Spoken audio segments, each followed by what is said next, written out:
In this program, we're gonna use the R.P.E really frequently. So R.P.E is the rate of perceived exertion. Basically, this is how hard something feels to you, and then we give it a little bit more parameters. So I use the R.P.E more often than I will use percentages. Not saying that we don't use percentages, but a lot of times in what we do, I'm looking for a certain stimulus in your training of how hard you are working in your eyes.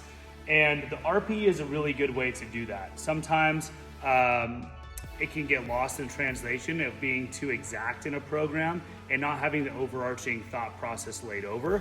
So when I have a workout, we'll have the in-depth detailed notes, and we'll also have R.P.Es attached to it where it's necessary. And this is just kind of a reinforcement of what the notes are already telling you. So a lot of this is already gonna be laid out in the coach's notes, but you'll see this a lot, so I wanna break down what this is. So rate of perceived exertion, this has three basic domains: in your strength department, in your weightlifting and skill department, and in your aerobic department. So talk about strength first. Strength, stuff like back squat, deadlift, bench press, in that nature, okay? When we say R.P.E here, we're typically gonna work on a scale of between a 7 and a 10 R.P.E, okay? So a 10 R.P.E in the strength department. Okay, so a 10 R.P.E, a 9 R.P.E, 8 R.P.E, 7 R.P.E, 6 R.P.E. Okay, so let's kind of go through it. A 6 R.P.E, that's gonna be something that, and if we're talking about a back squat here, is basically an inconsequential weight. We'll call this warm-up weight. So you could do infinite amount of reps with it. You don't have to worry about it. It's warm-up weight, easy and nice and light. A 7 R.P.E, this should be a load that feels a little bit more aggressive than warm-up weight, but it leaves plenty in the tank, okay? So you probably wouldn't want to come in and hit that weight cold without warming up, but it still leaves lots of room in the tank. An 8 R.P.E, now this is where we're getting heavy here. This should feel like it's absolute significant load, but you're able to hold good positions, and that you could, if you had to, you think you could have done 2 or 3 more reps. All right, so let's kind of break that down a little bit. Let's say I'm gonna do a 1, add an 8 R.P.E, and then we'll touch on repeat sets. I'm writing all jacked up here, but you guys didn't pay me for this part. So 3 repeat sets. So if I'm gonna do a 1 rep at an 8 R.P.E, what that means is I'm gonna build up to a back squat. I'll start out nice and light, and I'm gonna do a back squat. And I'm gonna keep adding load and asking myself at the top of every back squat, how did that feel? An 8 should feel like it is heavy, but your positions are solid and you could have done 2 or 3 more reps. So you're just gonna ask yourself that on every single squat. Stand up, could I have done 2 or 3 more? If the answer is yes, awesome. Add some weight, do another rep. And you're just gonna continue in that fashion until you stand up a weight and you're like, fuck, that's heavy. It was solid, it was a good lift, but I think I could have only done 2, maybe 3 more reps, and that would have been a 10 out of 10 max for me. So that would be your 8 R.P.E. So let's just say that that weight is 300 pounds. I did a 300 pound squat, stand up, solid lift, felt heavy as shit, but I could have done 2, maybe 3 more reps. Money, that's your 8 R.P.E. Then we will stay at 300 pounds and do 3 additional singles. In repeat sets, those will get harder. Surprise, when you do more reps with the same weight, it gets harder because you get more tired in science. So as that goes, these repeat sets are not supposed to be easy. In your training, it'll really designate on what happens if you get to failure there. So that's more for your training. 9 R.P.E, same concept. So if I'm building up to a 1 and a 9, I'm gonna keep adding weight until I find a weight that is hard as shit. I had a huge fight to get up, but I feel like if I had to, I could have probably squeaked out 1 more rep or maybe added a little bit of weight to that bar. Okay, that would be a 9 R.P.E. 10 R.P.E, shit in the pants. That's what I like to call the old 10 R.P.E. Total max, shit your pants, absolute maximum you could have ever done, 10 R.P.E, okay? Now we move into our high skill stuff. Now, this is different because it is not just based on your effort. So think about a snatch.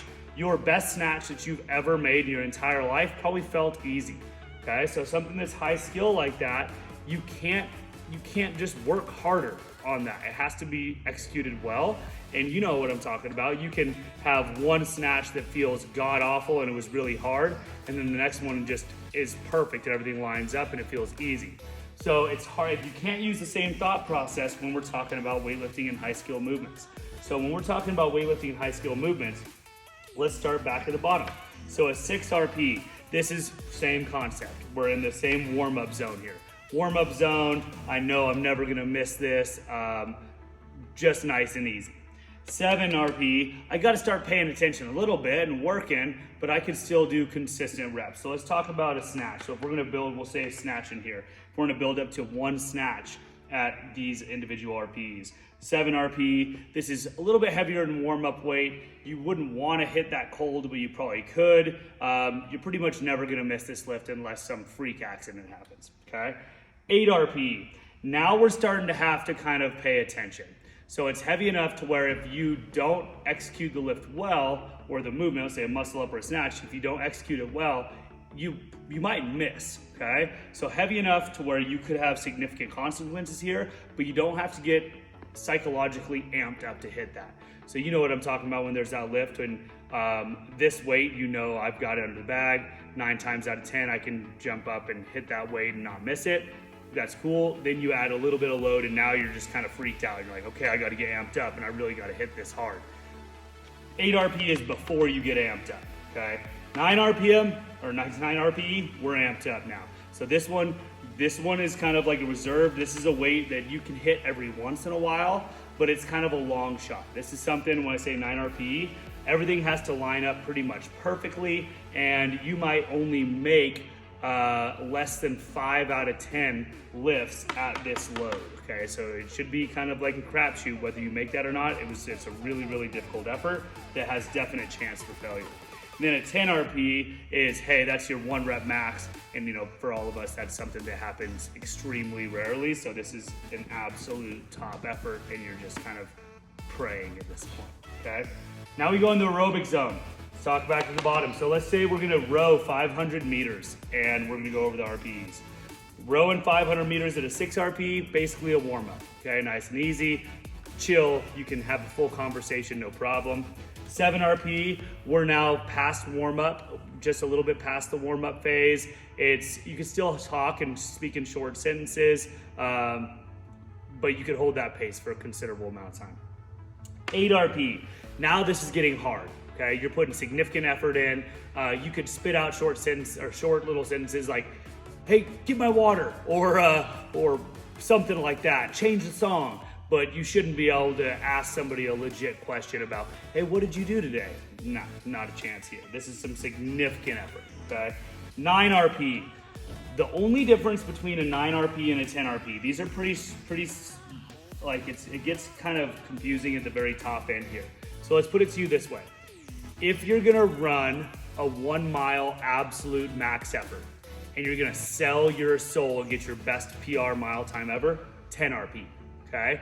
Now, imagine that I said, you're gonna run 3 1 mile repeats with a 10-minute rest in between each effort.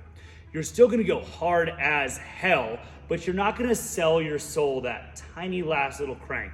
Another way to think of that, a 9 RP or a 10 RP, if you're gonna run a 400 meter run, 1 lap around the track, on the last little straight, you are just selling your soul. Every ounce of your energy is poured into it.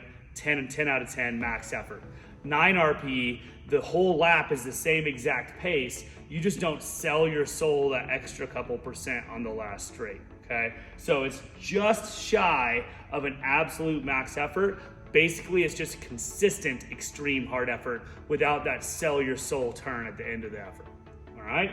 So that's the general overview of our strength, our weightlifting, and our aerobic. This is something you might want to reference a lot. You guys will be seeing this a lot. And like I said, in your training, we'll also outline how you should be scaling this, how the weight should feel with you, and the RPE will also be associated. So you guys will pick this up pretty quick.